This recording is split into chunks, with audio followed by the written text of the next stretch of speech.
в 2003 году, честно говоря, тут много есть версий, почему случились проблемы 2003 года. В 2003 году мы не смогли провести его на открытом воздухе, потому что на фестивале «Крылья» в Тушине был террористический акт. И все массовые мероприятия были просто-напросто запрещены. Так вот, и нас отправили к губернатору Московской области Громову.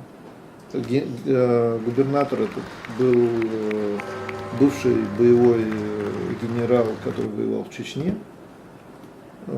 И мы не смогли с ним добиться аудиенции. Мы там пытались на него выйти через всяких своих знакомых, друзей. То есть, и то ли мы его напрягли очень сильно, так сказать, вот этим своим давлением, то ли еще что-то.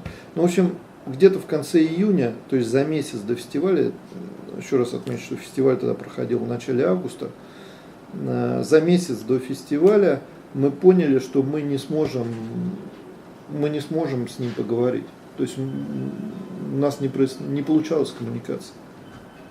Там была еще одна причина, почему фестиваль нам запретили. И это причина, которая до сих пор официально никак не фигурирует в масс-медиа.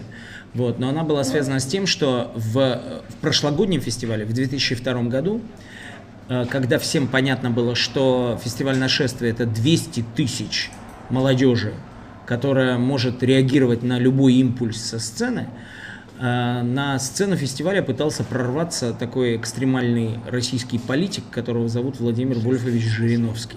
Этих товарищей с этой кафедры, потому что если ты уйдешь, нам придется эту кафедру ликвидировать.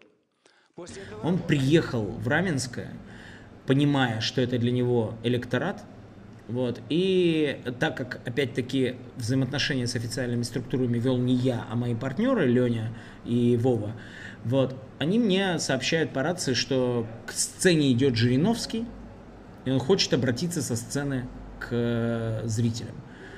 Вот. А у нас была принципиальная позиция, что мы фестиваль делаем только радиостанции и не принимаем туда никаких политических ангажементов, никаких политических спонсоров. И тут, значит, нам говорят о том, что Жириновский должен прийти. Я сказал, что я, конечно, его на сцену не пущу. А это разгар политических движений в России, а он абсолютно безумный, причем исключительно апеллирующий к самым низменным инстинктам электората политик. Поэтому я остаюсь за кулисами и пытаюсь понять, что мне нужно сделать для того, чтобы этого не допустить. А Жириновский приближается за кулисами, а он всегда сопровождает себя, ну как, я не знаю, если бы там, я не знаю, какой-нибудь американский политик решил бы вдруг неожиданно появиться на фестивале и обратиться в процессе предвыборной кампании к зрителям. Я, соответственно, отдаю приказ частному охранному предприятию, нашему ЧОПу, чтобы они закрыли сцену, стояли там и никого без моего распоряжения туда не пускали. Приходит Жириновский, вокруг него там порядка 100 человек, которые все записывают, все охраняют и так далее. Он в это время вице-спикер государственного парламента. И он говорит: я хочу обратиться к публике, я вице-спикер парламента. Я говорю: извините, пожалуйста, но у нас очень жесткая программа, мы это раньше не обсуждали, а мы идем четко по сценарию. Поэтому я, к сожалению, не могу это сделать. И у него тут падает планка, он абсолютный популист, и он говорит: вы что, с ума сошли? Я вице-спикер парламента. Вы понимаете, я вас сгною в Сибири.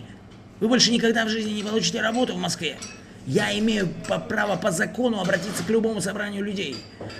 Вот. Я пожимаю плечами и говорю: вы знаете, говорю, я думаю, что в этом могут разобраться только юристы, поэтому давайте вернемся к этому вопросу в понедельник.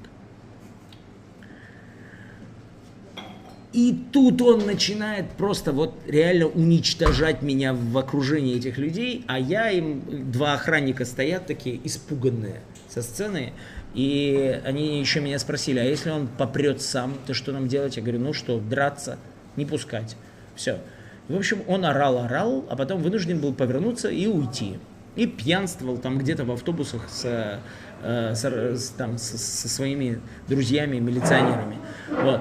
Но он затаил на нас обиду и в течение всего последующего года старался губернатору Подмосковья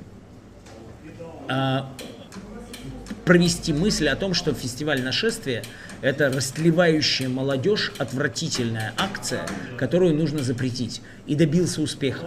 Нам запретили фестиваль и по причине этих террористических актов, и по причине того, что этого добивался Жириновский.